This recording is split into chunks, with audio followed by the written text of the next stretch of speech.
Life insurance corporation of ఇండియాలో IPO తీసుకొస్తాం, disinvestment చేస్తాం. డిస్ఇన్వెస్ట్మెంట్ అనుకూలంగా there is massive propaganda going on. LIC disinvestment వల్లనే ఎల్ఐసి బతుకుతుంది అనే రీతిలో ప్రచారం చేస్తున్నారు. మనం చాలా సైంటిఫిక్ గా, చాలా రేషనల్ గా ఈ ఆర్గ్యుమెంట్ ను కౌంటర్ చేయాల్సినటువంటి అవసరం ఉంది.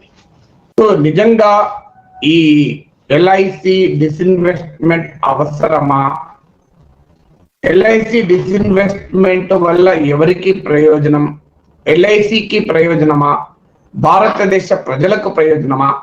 భారతదేశ ఆర్థిక వ్యవస్థకు ప్రయోజనమా అనేది మనకు చాలా స్పష్టంగా ఉండాల్సిన అవసరం ఉంది.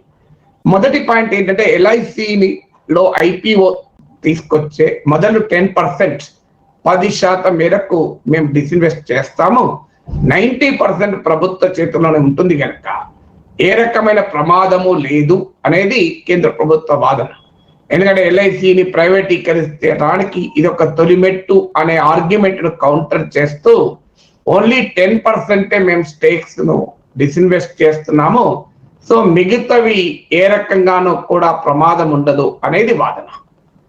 వాస్తవానికి ఇప్పుడు 10% అని ప్రభుత్వం చెప్పినా ఇది 25% వరకు వెళ్లే అవకాశం ఇమీడియట్ గా ఉంది. దీనికి కారణం ఏంటంటే, సెబీ గైడ్ లైన్స్ ప్రకారం ఒకసారి పబ్లిక్ ఇష్యూ మొదలు పెడితే మినిమం 25% వరకు వెళ్లాల్సి ఉంటుంది. మనకు ఫారెన్ ఇన్వెస్ట్మెంట్ విషయంలో ఎక్స్పీరియన్స్ ఉంది. ముందు 26% కదా అంటారు, తర్వాత 49%కి వెళ్తారు, తర్వాత 74%కి వెళ్తారు. ఇది మనకు డిఫెన్స్ సెక్టార్ లో ఎక్స్పీరియన్స్ ఉంది, చాలా సెక్టార్స్ లో ఎక్స్పీరియన్స్ ఉంది. సో ఇది కేవలం ఎల్ఐసిలో ఏదో నామమాత్రంగా 10% డిస్ఇన్వెస్ట్మెంట్ చేస్తూ ఇది ఒక ప్రీమియర్ పబ్లిక్ సెక్టార్ గా ఉంటుంది అని చెప్తున్న వాదన నిజం కాదు. It is only beginning of a process. ఆ ప్రాసెస్ ఎక్కడి దాకా వెళ్తుంది అంటే అది ఎక్కడి దాకైనా వెళ్ళవచ్చు. అందువల్ల మొదటిగా మనం చెప్పాల్సింది, 10% స్టేక్స్ అమ్ముతున్నారు, ఎక్కువ అమ్మడం లేదు కదా, దీనికి ఎందుకింత హడావుడి అనే వాదన నిజం కాదు. ఇక ఆర్గ్యుమెంట్ నెంబర్ 2, ఫస్ట్ ఆర్గ్యుమెంట్ చెప్పాను, మొదటి అబద్ధం. లై నెంబర్ 2 లేదా ఆర్గ్యుమెంట్ నెంబర్ 2. ఈ లై నెంబర్ 2 ఏంటంటే, ఎల్ఐసిని డిస్ఇన్వెస్ట్మెంట్ చేయడం ద్వారా సామాన్య ప్రజలు పెద్ద ఎత్తున ఎల్ఐసిలో భాగస్వాములు అవుతారు. So people will buy the shares and they will become part of the LIC అంటారు. కానీ మనకు తెలుసు, భారతదేశ స్టాక్ మార్కెట్ లో రిటైల్ ఇన్వెస్టర్స్ అనేది కేవలం 3%. అందులో యాక్టివ్ రిటైల్ ఇన్వెస్టర్స్ 1%. అందువల్ల ఎల్ఐసి డిస్ఇన్వెస్ట్మెంట్ వల్ల స్టాక్ మార్కెట్ బ్రాడ్ బేస్ అయిపోయి స్టాక్ మార్కెట్ లో పెద్ద ఎత్తున రిటైల్ ఇన్వెస్టర్లు వచ్చి, సో భారత స్టాక్ మార్కెట్ పీపుల్స్ మార్కెట్ గా మారే అవకాశం లేదు. ఇట్ ఈస్ లై నెంబర్ 2.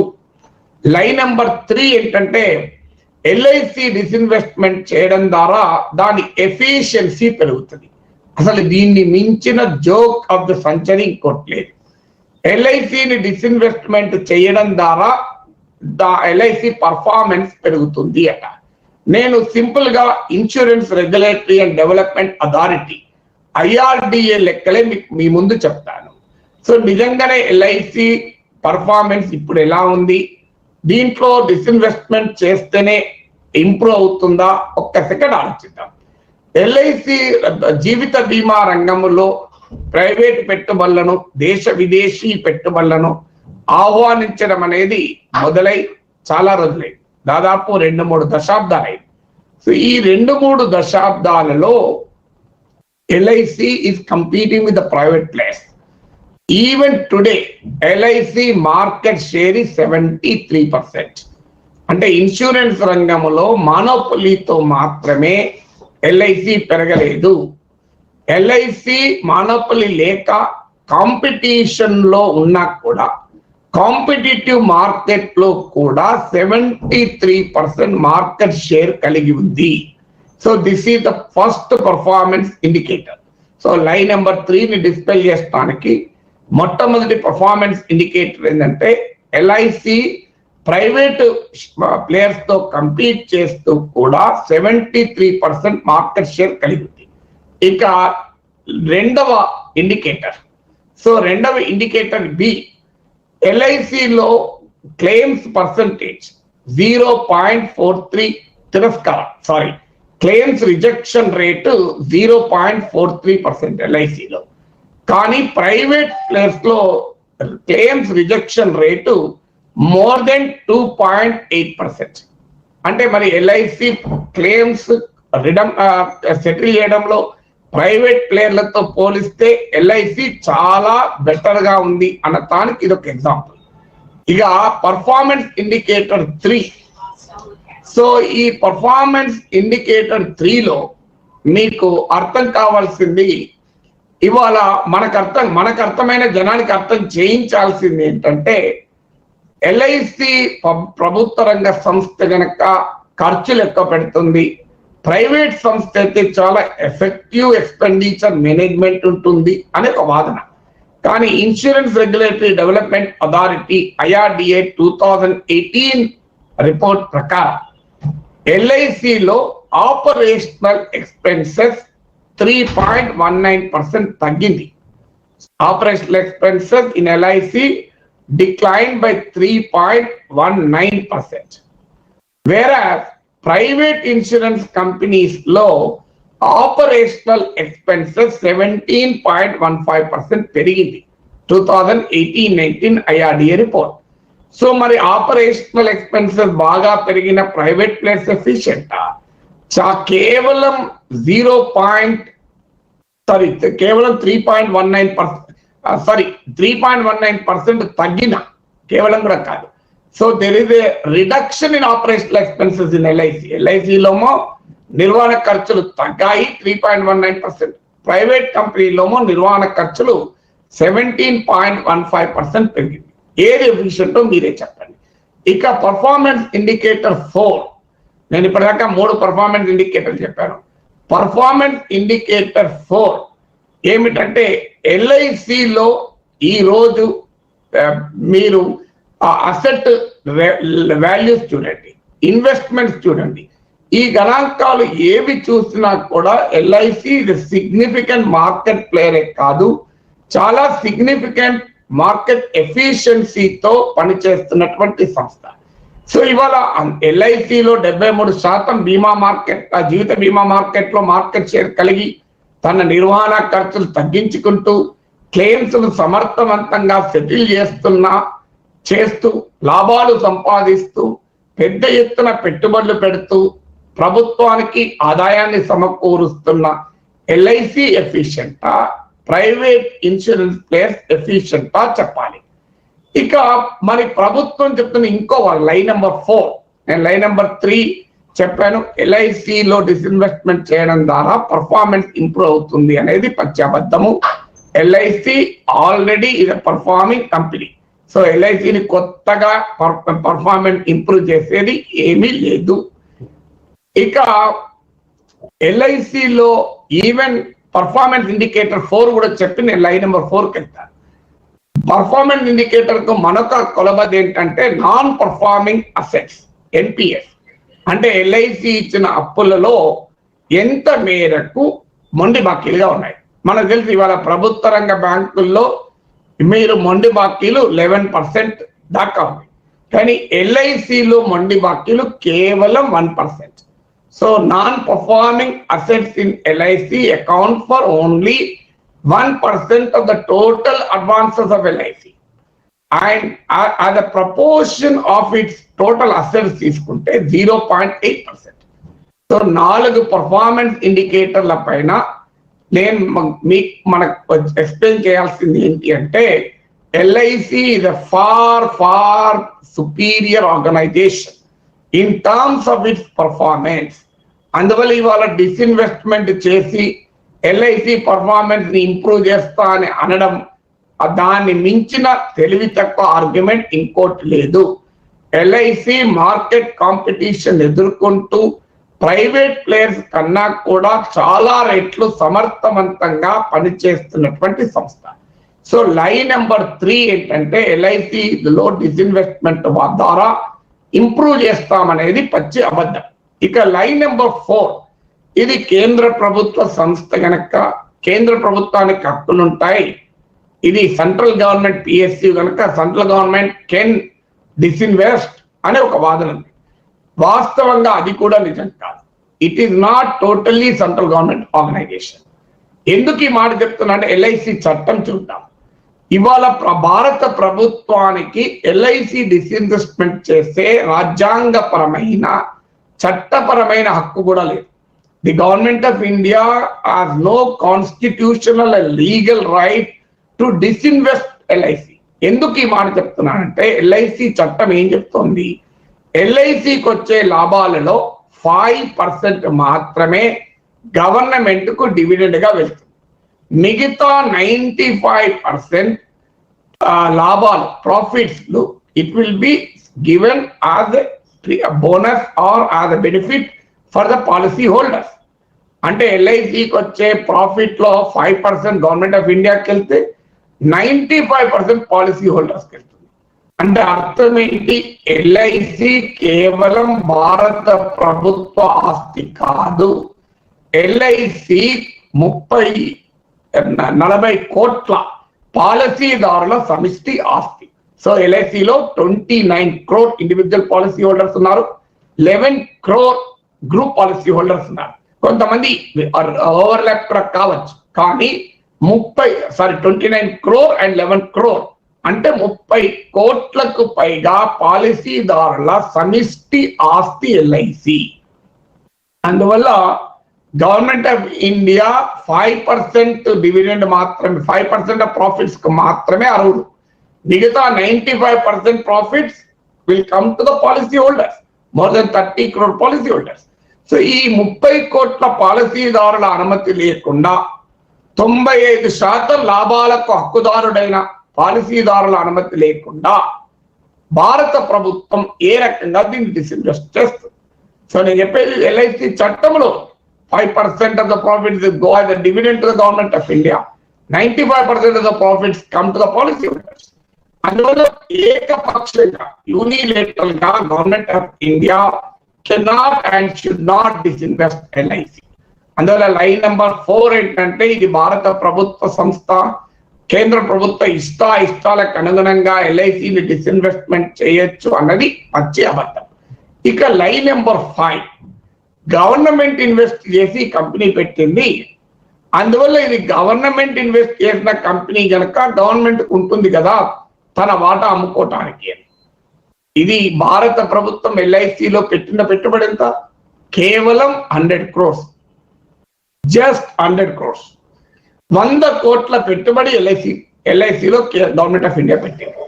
కానీ ఎల్ఐసి గవర్నమెంట్ ఆఫ్ ఇండియాకి ఇస్తున్నది ఎంత, 2018-19లోనే ఎల్ఐసి ఒక్క 1 year లోనే పేడ్ డివిడెండ్ ఆఫ్ 2611 crores ఒక్క ఏడాదిలో.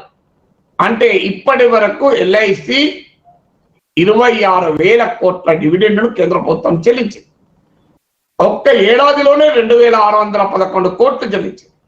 ఒక్క ఏడాదిలో ఎల్ఐసి కట్టే అన్ని ట్యాక్సెస్, ఇన్కమ్ ట్యాక్స్, జిఎస్టి ఇవన్నీ కలిపితే మోర్ దెన్ 10,000 crores. మీరు ఒక్క సెకండ్ ఆలోచించండి మిత్రులారా, మనం పాలసీదారులకు కూడా చెప్తాం. ఎల్ఐసిలో కేంద్ర ప్రభుత్వం 100 కోట్ల పెట్టుబడి పెట్టి ఏటా 2,611 కోట్ల రూపాయల డివిడెండ్ పొందుతోంది, 10,000 కోట్ల రూపాయలకు పైగా పన్నులు పొందుతోంది. ఇంతకన్నా బిజినెస్ లో లాభం ఎవడని ఇస్తాడా? సో అది కూడా ఇప్పటి వరకు ఇది ప్రతి ఇయర్ పొందుతోంది. So the question of government of India ఆస్తిది, సో అందువల్ల వాళ్ళు పెట్టుబడి పెట్టి క్రియేట్ చేసింది కాదు. ఎల్ఐసి పాలసీదారుల విశ్వాసాన్ని పెట్టుబడిగా మార్చుకొని సంపద సృష్టించింది. అందులో గణనీయమైన భాగాన్ని కేంద్ర ప్రభుత్వానికి డివిడెండ్ల రూపంలో, ట్యాక్సెస్ రూపంలో ఇచ్చింది. So it is not just the property of the policy holders, it is the confidence of the policy holders that gave the LIC the required investment, required money. అందువల్ల కేంద్ర ప్రభుత్వం పెట్టుబడి పెట్టి కేంద్ర ప్రభుత్వ పెట్టుబడి వల్లనే ఎల్ఐసి లాభపడలేదు. ఇది అందువల్ల ఇది అబద్ధం, 5వ అబద్ధం. లైన్ నెంబర్ 6 కరెక్టే, కానీ ఎల్ఐసి ఏ రకంగా చేయగలిగింది ఈ పని? కేంద్ర ప్రభుత్వ సావరిన్ గ్యారంటీ ఇవ్వడం వల్లనే కదా. ఎందుకంటే కేంద్ర ప్రభుత్వ ఎల్ఐసి పాలసీలకు కేంద్ర ప్రభుత్వ గ్యారంటీ ఉంటుంది, అందువల్లనే కదా. నిజమే, సావరిన్ గ్యారంటీ ఇవ్వడం వల్ల ఎల్ఐసిపై విశ్వాసం పెరిగిన మాట నిజం. కానీ చరిత్రలో ఇప్పటి వరకు Bharat life insurance corporation of India కేంద్ర ప్రభుత్వ సావరిన్ గ్యారంటీని ఉపయోగించుకున్న చరిత్ర లేదు. There is not a single instance where LIC has used the sovereign guarantee clause of the government of India. So అందువల్ల ఇది LIC వేలాది మంది LIC ఉద్యోగుల కష్టార్జితం, వేలాది మంది LIC ఏజెంట్ల, డెవలప్మెంట్ ఆఫీసర్ల శ్రమ, అన్నిటికీ మించి కోట్లాది LIC పాలసీదారుల నమ్మకం, విశ్వాసం. వారి విశ్వాసమే LICలో పెట్టుబడి. సో కేంద్ర ప్రభుత్వం పెట్టిన పెట్టుబడి లేదు, కేంద్ర ప్రభుత్వం చేసిన ఘనకార్యమే ఇందులో లేదు. It is the combined result of thousands of LIC employees, agents, development officers, and the confidence of for more than 30 crore people, 30 crore Indians, which made LIC the greatest company in India. LIC లాంటి ప్రయోగము భారతదేశంలో కాదు, ప్రపంచంలో కూడా ఎక్కడ లేదు. It is a global example. అలాంటి సంస్థ life insurance corporation of India. So అందువల్ల ఇలా భారత ప్రభుత్వం డిస్ఇన్వెస్ట్మెంట్ చేస్తున్న 6వ అబద్ధం, LIC గవర్నమెంట్ వల్లనే బాగుపడ్డది, గవర్నమెంట్ ఇష్టం వచ్చినట్టు చేయొచ్చు. ఇక 7th లైన్ నెంబర్ 7 ఏంటంటే LIC ఈజ్ నాట్, ఈ LIC అనేది ఒక ప్రైవేటైజ్ అయిపోయినా లేదా డిస్ఇన్వెస్ట్మెంట్ అయినా LIC యాక్టివిటీస్ అన్ని ట్రాన్స్పరెంట్ గా ఉంటాయి, సెబీ రెగ్యులేషన్ ఉంటుంది, అందువల్ల LIC ఫైనాన్షియల్ పర్ఫార్మెన్స్ ఇంప్రూవ్ అవుతుంది. ఇది లైన్ నెంబర్ 7. సో ఇది దీని మించిన బిగ్గెస్ట్ లైన్ కొట్టలేదు. ఇవాళ సెబీ రెగ్యులేషన్ లో స్టాక్ మార్కెట్ లో ఉన్న ఎన్ని ప్రైవేట్ కంపెనీలు ఎన్ని దరిద్ర పనులు చేస్తున్నాయి, ఎన్ని షేరీ డీల్ చేస్తున్నాయి, స్టాక్ మార్కెట్ లో కొన్ని వేల కంపెనీలు అసలు అదృశ్యమైపోయాయి కదా. సో కానీ what is the history of LIC? What is the financial performance of LIC? LIC మొత్తం ఆస్తుల విలువ 31 లక్షల కోట్లు. 2019 మార్చ్ చివరి నాటికి LIC ఇన్వెస్ట్ చేసింది 29.84 lakh crores. అంటే సుమారు 30 లక్షల కోట్ల పెట్టుబడులతో 31 లక్షల కోట్ల ఆస్తులతో ఉన్న LICని మించిన ఫైనాన్షియల్ పర్ఫార్మెన్స్ ఏ కంపెనీ అయినా చేసిందా? మాకందరికి ఆశ్చర్యాన్ని కల్పించే అంశం, కేంద్ర ప్రభుత్వ బడ్జెట్ వ్యయంలో కేంద్ర ప్రభుత్వ ఆదాయం పోగా మిగతా బడ్జెట్ లో 25% LIC సమకూరుస్తుంది. LIC అకౌంట్ ఫర్ 25%, మామూలు విషయం కాదు. అంటే ఇక్కడ భారత ప్రభుత్వ బడ్జెట్ ను కూడా LIC నిర్ణయిస్తుంది. LICకి ఉన్న మరో గొప్పతనం ఏంటంటే LIC మొత్తం పెట్టుబడి నేను ఇంతకుముందు చెప్పాను 29.84 lakh crore ఇన్వెస్ట్మెంట్. ఇందులో 82% గవర్నమెంట్ సెక్యూరిటీస్ అండ్ గవర్నమెంట్ దగ్గర ఉంది. దీనివల్ల లాభం ఏంటి అంటే పాలసీదారులకు పూర్తి కాన్ఫిడెన్స్. ఎందుకంటే ఇప్పుడు మనకు తెలుసు ఎస్ బ్యాంక్ ఉదాహరణ ఉంది. It is the 2nd largest private bank. కానీ ఏం జరిగింది? ఎస్ బ్యాంక్ దివాలా తీసింది. కానీ LIC డబ్బులు బ్యాంకుల దగ్గర ఉన్నాయి కనుక, అంటే LIC అప్పులు ఎవరికి ఇచ్చింది? LIC ఎక్కడ పెట్టుబడి పెట్టింది? LIC అప్పులు ఇచ్చింది గవర్నమెంట్ కు, LIC పెట్టుబడులు పెట్టింది గవర్నమెంట్ కు. సో ఆటోమేటిక్ గా LIC మనీకి డోకా లేదు. ఇది పాలసీదారులకు అడ్వాంటేజ్ గా ఉంటుంది. అందువల్ల మనం పాలసీదారులకు కూడా చెప్పాలి, ఇవాళ LIC తన పెట్టుబడుల్లో 82% గవర్నమెంట్ దగ్గర పెడుతుంది. అందువల్ల మీ డబ్బుకు సురక్షితంగా ఉంటుంది. ఒక్కసారి డిస్ఇన్వెస్ట్ అయ్యాక ప్రైవేట్ వాడు ఒప్పుకుంటాడా? గవర్నమెంట్ లో పెట్టడానికి ఒప్పుకుంటాడా? ఆటోమేటిక్ గా నువ్వు వాడు మద్యం దుకాణాలు తెరిస్తే ఎక్కువ లాభం అనుకుంటే ఎల్ఐసి వాళ్ళు వెళ్ళి మద్యం దుకాణాలు కూడా పెట్టుబడి పెట్టమంటాడు. అందువల్ల అల్టిమేట్లీ పాలసీదారులకు సెక్యూరిటీ ఎక్కడి నుంచి వస్తుంది? Because LIC money is with the government. 82% government దగ్గర ఉంది. సో 29.84 lakh crores 80% పైగా భారత ప్రభుత్వము, రాష్ట్ర ప్రభుత్వాలు గవర్నమెంట్ అప్రూవ్డ్ సెక్యూరిటీస్ ఉంది. ఇవాళ మనం గ్లోబల్ ఫైనాన్షియల్ క్రైసిస్ 2008 చూడండి, అమెరికన్ ఇన్సూరెన్స్ గ్రూప్ ఏఐజీ లాంటి పెద్ద పెద్ద కంపెనీలు కూడా దెబ్బతిన్నాయి. గ్లోబల్ ఫైనాన్షియల్ క్రైసిస్ లో అత్యధికంగా దెబ్బతిన్నాయి బీమా కంపెనీలు. ఇలా ఎల్ఐసి ఏ రకమైన ఫైనాన్షియల్ క్రైసిస్ వచ్చినా తట్టుకోగలుగుతుంది అనడానికి కారణం ఎల్ఐసికి ఉన్న మాసివ్ అసెట్ బేస్. 31 లక్షల కోట్ల ఆస్తులు, అందులో 29.84 లక్షల కోట్ల పెట్టుబడులు, ప్రతి ఏటా every year 3.5 lakh crores to 4.5 lakh crores ఇది ఇన్వెస్టబుల్ సర్ప్లస్ ఆఫ్ ఎల్ఐసి. అంటే ఎల్ఐసి దగ్గర ప్రతి ఏటా 3.5 నుంచి 4.5 లక్షల కోట్ల డబ్బులు పెట్టుబడి పెట్టుకోనుకుంటాయి. అంటే ఎల్ఐసి నిర్వహణ ఖర్చులు, కేంద్ర ప్రభుత్వం డివిడెండ్, టాక్సెస్ ఇవన్నీ పోగా ఇంకా 3.5 to 4.5 lakh crores ఉంటుంది ఎల్ఐసి దగ్గర. ఎవ్రీ ఇయర్ ఇన్వెస్ట్ చేస్తారు. మరి ఇంతకన్నా మించిన ఫైనాన్షియల్ పర్ఫార్మెన్స్ ఉన్న ప్రైవేట్ కంపెనీని చూపెట్టండి. It is just impossible. మరి ఇంత అద్భుతమైన ఫైనాన్షియల్ పర్ఫార్మెన్స్ చూపెడుతున్న కంపెనీ ఇవాళ మీరు LIC life fund 28.28 lakh crore. Life fund అంటే మీకు నేను చెప్పాల్సిన వాడిని కాదు, కానీ జనరల్ వాళ్ళు చూస్తుంటే వాళ్ళకు కూడా ఉపయోగపడుతుందని. అంటే ఇవాళ ఎల్ఐసిలో ఆస్తులు 31 లక్షల కోట్లు, 31 lakh crores asset. Life fund 28.28 lakh crores. అంటే ఇవాళ assuming that every policy holder of LIC, అంటే ఎల్ఐసిలో ఉన్న ప్రతి పాలసీదారుడు వచ్చి నా డబ్బులు నాకు ఇవ్వండి అన్నాడు అనుకుందాం. సో ఇవాళ 2 గంటలకు వచ్చి నా డబ్బులు నాకు కావాలి అని అనుకో. ఎల్ఐసి మొత్తం 29 కోట్ల ఇండివిజువల్ పాలసీదారులకు, 11 కోట్ల గ్రూప్ పాలసీదారులకు వాళ్ళ డబ్బులు మొత్తం వాళ్ళకి ఇచ్చిన తర్వాత కూడా ఇంకా నియర్లీ 2,72,000 కోట్లు మిగులుతాయి ఎల్ఐసికి. అంటే మీరు ఆలోచించండి, 31 lakh crores minus 28.28 lakh crores అంటే 2,72,000 కోట్లు ఎల్ఐసి దగ్గర మిగులుతాయి. నియర్లీ 3 lakh crores మిగులుతాయి. ఎల్ఐసి పాలసీదారుల డబ్బులు మొత్తం ఇచ్చేస్తుంది. మనం చూసాం పంజాబ్ మహారాష్ట్ర కోఆపరేటివ్ బ్యాంక్ ఉదాహరణ, ఎస్ బ్యాంక్ ఉదాహరణ చూసాం.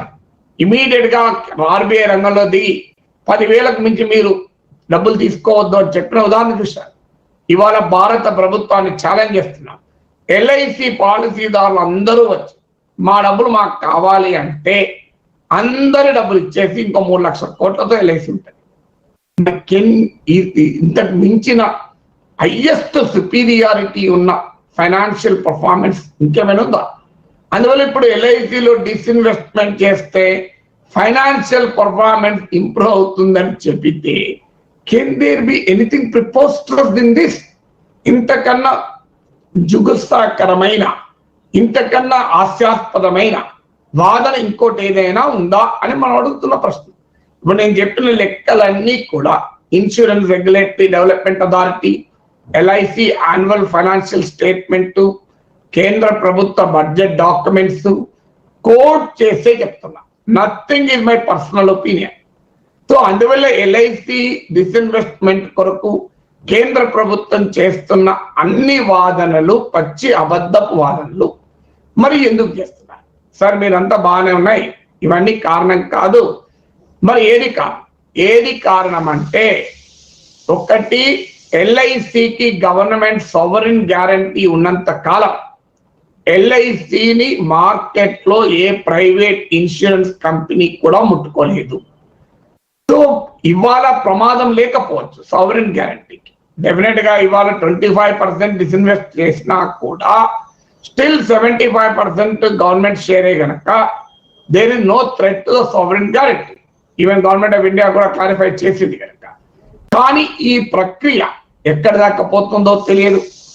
ఎక్కడి దాకా పోతే సావరిన్ గ్యారంటీకి ఏమవుతుందో తెలియదు. This is the first challenge.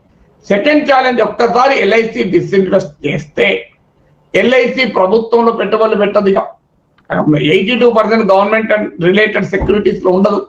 So అప్పుడు ఏమవుతుంది, ఎల్ఐసి ఇన్వెస్ట్మెంట్ ఉన్నటువంటి సేఫ్టీ యాంగిల్ అంటే ప్రజలకు ఉండే ఒక అడ్వాంటేజ్ పోతుంది. సో ఎల్ఐసికి గనక తన ఇన్వెస్ట్మెంట్ డైవర్ట్ చేస్తే దాని జరగబోయే ప్రమాదం ఏంటి అంటే రేపు ప్రజల సొమ్ముకు భద్రత ఉండదు. సో పీపుల్ సేవింగ్స్ కు సేఫ్టీ ఉండదు. తర్వాత ఇప్పుడు ఎల్ఐసి ఏం చేస్తోంది, కేంద్ర రాష్ట్ర ప్రభుత్వాలకు అనేక అభివృద్ధి పథకాలకు ఎల్ఐసి రుణాలు ఇస్తుంది. ఒక్కసారి గనక ఎల్ఐసిలో డిస్ఇన్వెస్ట్ అయితే, ప్రైవేట్ ఇన్వెస్టర్స్ ఎంటర్ అయితే, ఎల్ఐసి ద్వారా సమీకరించే ప్రజల డబ్బు ప్రజల అభివృద్ధికి ఉండదు. What is the concept of public sector finance institutions, whether they are banks or LIC? It is public money for public purpose. అంటే ప్రజల సొమ్మును ప్రజల ప్రయోజనాల కొరకు, ప్రజల అవసరాల కొరకు ఉపయోగించాలనేది లక్ష్యం. ఇవాళ ఎల్ఐసి చేస్తున్న పని అది. ఒక్కసారి ఈ డిస్ఇన్వెస్ట్మెంట్ ప్రక్రియ మొదలైతే ఆ ప్రమాదం కూడా ఉంటుంది. అంటే ప్రజల సొమ్ముకు భద్రతే పోవడమే కాదు, ప్రజల సొమ్ము ప్రజల అభివృద్ధికి కాకుండా స్పెక్యులేటివ్ యాక్టివిటీస్ కొరకు దారి మళ్లించేటువంటి ప్రమాదం కూడా ఉంటుంది. అందువల్ల ఆ ప్రమాదాన్ని నివారించాలి అంటే కూడా ఈ ఎల్ఐసి డిస్ఇన్వెస్ట్మెంట్ ను ఆపాలి. అన్నిటికీ మించి పెద్ద పెద్ద కార్పొరేట్ కంపెనీలు ఎల్ఐసిలో షేర్లు కొని, ఎల్ఐసిలో వాటాదారులు కొని, ఎల్ఐసికున్న 73% మార్కెట్ షేర్ను, ఎల్ఐసికున్న 31 లక్షల కోట్ల అసెట్ బేస్ ను, ఎల్ఐసికున్న నియర్లీ 30 lakh crore ఇన్వెస్ట్మెంట్ పోర్ట్ఫోలియోను తమ చేతుల్లోకి తీసుకోవాలని అంబానీలు, ఆదానీ లాంటి బడా కార్పొరేట్ సంస్థలు విల్లురుతున్నాయి.